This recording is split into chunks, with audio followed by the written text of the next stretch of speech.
Vous êtes-vous déjà demandé comment les gens avec des grosses maladies comme l'Alzheimer, qui sont tout ce qui est de la perte de mémoire, ou des autres maladies qui sont comme de la perte de motricité, ou de la perte des sens comme l'odorat, l'écoute, ou même parler, ben, moi, je me suis beaucoup intéressé à ça dans les dernières années, puis c'est pour ça qu'aujourd'hui, je vais vous parler de la maladie du Parkinson.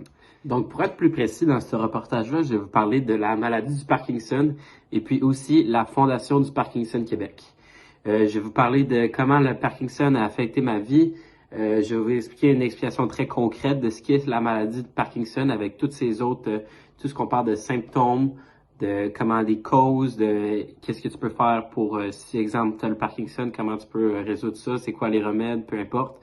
Aussi, je vais vous parler d'un reportage, pas d'un reportage, d'une interview que j'ai faite avec ma grand-mère qui, elle connaît que sa sœur, dans le fond, elle a eu le Parkinson, ça fait 17 ans. Puis aussi, je vais vous expliquer comment qu'on fait pour vivre avec le Parkinson, puis comment qu'on peut prendre action pour aider l'organisation du Parkinson Québec. Donc, dans le fond, j'ai choisi la maladie du Parkinson parce que ça a eu quand même un gros effet dans ma vie.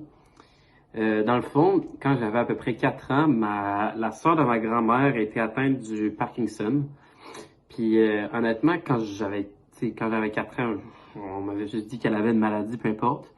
Puis je pense que c'est autour que quand j'avais 15 ans que j'ai su que c'était quoi le Parkinson, puis j'ai su comment ça fonctionnait, puis c'était quoi la maladie en tant que telle. Puis ça m'a vraiment intéressé, puis je trouvais ça quand même vraiment... c'est vraiment là que ça m'a affecté, puis de voir que la soeur de ma grand-mère Ginette, elle vivait tout ça, puis là, que ça faisait aussi effet sur ma grand-mère, puis là, je la voyais qu'elle était vraiment triste, puis tout ça, puis ça l'aidait pas beaucoup. Donc moi, ça m'a beaucoup atteint, puis ça m'a beaucoup intrigué à savoir c'est quoi le Parkinson, comment ça fonctionne, qu'est-ce que ça fait, comment tu peux aider les gens qui ont le Parkinson, puis plein d'autres affaires. Puis honnêtement, c'est pourquoi que je décide sur ce sujet-là, parce que ça me tient vraiment à cœur. Puis que je souhaite aussi vraiment que le monde il s'intéresse au Parkinson, puis qu'il sache c'est quoi. Parce que si tu demanderais à n'importe qui ici, c'est quoi le Parkinson, je te dirais que sûrement une personne sur 5 saurait c'est quoi. Puis toutes les autres ne savent pas c'est quoi, surtout vu que c'est une maladie chronique pas très connue, mais en fait, quand tu regardes les chiffres, il y en a quand même vraiment beaucoup de personnes. Puis aussi, ça me tient vraiment beaucoup à cœur parce que là, de ce temps-ci, la sœur de ma grand-mère, celle qui est affectée par le Parkinson, ça va vraiment mal parce que récemment, elle a eu un AVC. Puis là, quand tu combines l'AVC plus ça fait 17 ans que tu as le Parkinson, ben là, sa motricité, puis tout ce qui est parlé, puis vraiment ça, elle a vraiment beaucoup de la misère. Donc, c'est pour ça que j'ai décidé de prendre ce sujet-là. Donc maintenant, je vais vous expliquer c'est quoi la maladie du Parkinson. Dans le fond, la maladie du Parkinson, c'est une maladie chronique qui affecte progressivement la capacité de faire des mouvements chez une personne. Le fait que ce soit une maladie chronique, ça veut aussi dire que c'est une maladie que les symptômes ils s'aggravent progressivement avec le temps. Donc, plus qu'une personne devient vieux, plus que les symptômes vont apparaître, donc plus que cette personne-là va avoir des mobilités réduites. Il existe deux types de Parkinson. Il existe le Parkinson rigide, ce type de Parkinson-là, c'est celui qui affecte les muscles rigides en premier. Puis il existe aussi le Parkinson statique, où celui-là, les premiers mouvements qui sont affectés, c'est les mouvements statiques. Donc, pour comprendre le symptôme du Parkinson, il faut comprendre comment ça se produit.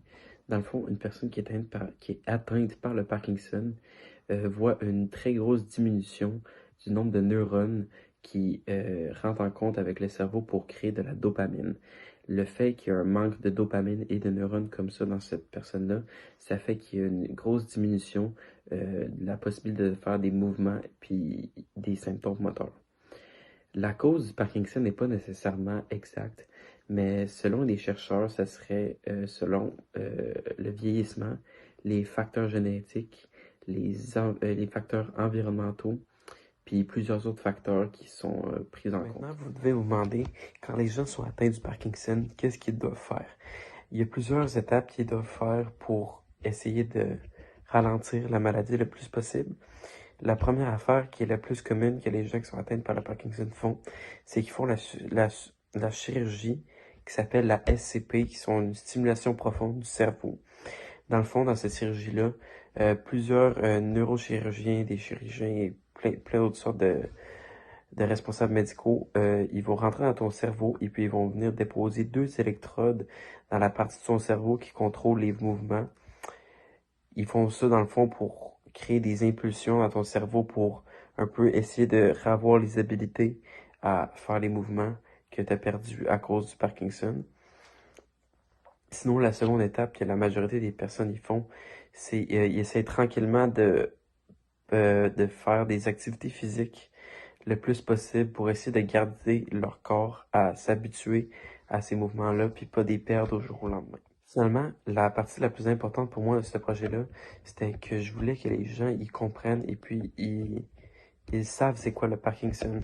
Puis maintenant que vous savez c'est quoi le Parkinson, la seule étape qui reste à faire, c'est d'apprendre à comment aider les gens qui ont le Parkinson. Donc, pour la meilleure manière d'aider l'organisation du Parkinson Québec, c'est d'aller directement sur leur site internet et puis de faire un don. Sinon, vous pouvez vous présenter aux organisations en présentiel qui ont une organisation ici à Québec, à Charlebourg, et puis il y en a une, la principale organisation est à Montréal. Et puis vous pouvez leur offrir leur aide, puis ils font beaucoup d'événements comme que plus tard on va mentionner dans le reportage que j'ai fait avec ma grand-mère, que c'est sa sœur qui est atteinte du Parkinson, que eux autres, ils sont allés donner des repas lors du temps des fêtes à certains organismes pour les aider avec l'organisation du Parkinson Québec. Donc maintenant, voici l'interview que j'ai faite avec ma grand-mère, Nicole Lessard, qui, elle, sa sœur, donc qui est le sujet principal de pourquoi j'ai décidé de faire ce reportage-là sur le Parkinson, a été atteinte du Parkinson depuis les 17 dernières années. Malheureusement, ma grand-mère ne voulait pas passer son visage sur l'interview. Donc, je me suis juste filmé moi-même qui réagit aux questions dans lesquelles j'avais préparé pour elle. Donc, la première question, c'est j'aurais besoin de votre nom et prénom et ensuite la corrélation avec le Parkinson. Bon, ben bonjour, je m'appelle Nicole Noël, je suis la grand-mère de Thomas.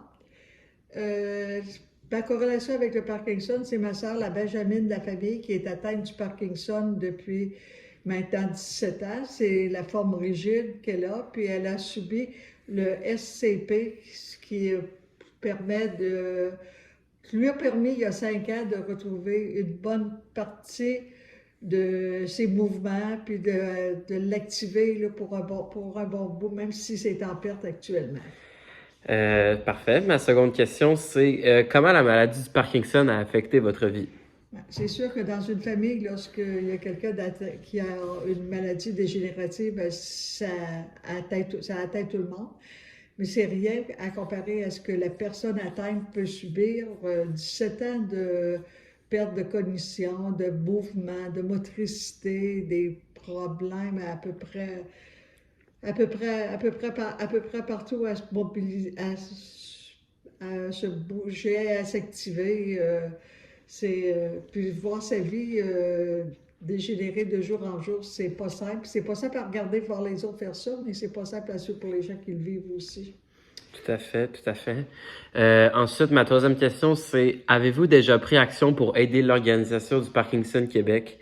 Si oui, de quelle manière?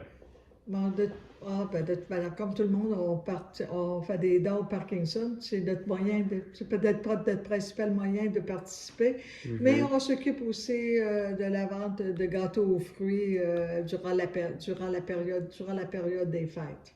Parfait. Et puis, ma dernière question, ça serait si vous aviez un message à dire aux gens qui ne connaissaient pas la maladie du Parkinson, qu'est-ce que vous leur diriez? Je leur dirais d'avoir de la patience, un beau sourire, de la compassion avec ces gens-là dont l'élocution est difficile, que la motricité est pas là, l'éthique, la façon de déambuler. Souvent, les personnes les regardent comme s'ils étaient un peu ivres. Ben, il était pas normal. Ça n'a absolument rien à voir avec ça. C'est les problèmes de la maladie. Parfait. Merci beaucoup. Donc, pour conclure, la maladie du Parkinson est une maladie très intéressante qui vaut la peine que tout le monde devrait apprendre sur celle-là parce que il y a une grande possibilité que plus tard, quand vous allez vieillir, vous allez être atteint du Parkinson. Ben, je dis qu'il y a une grande chance, mais il y a une chance. Puis, ce serait intéressant que, exemple, vous saviez déjà ce serait quoi, puis vous pourrez déjà prendre les manœuvres possibles pour que le Parkinson vous affecte le moins possible, comme que ça vous affecte pas comme c'est arrivé avec la sœur de ma grand-mère. Et puis, je souhaite vraiment que tout le monde prenne l'attention d'aller faire un don à l'Organisation du Québec du Parkinson, parce que c'est une organisation qui me tient à cœur. Et puis, c'est un reportage qui me tient à cœur.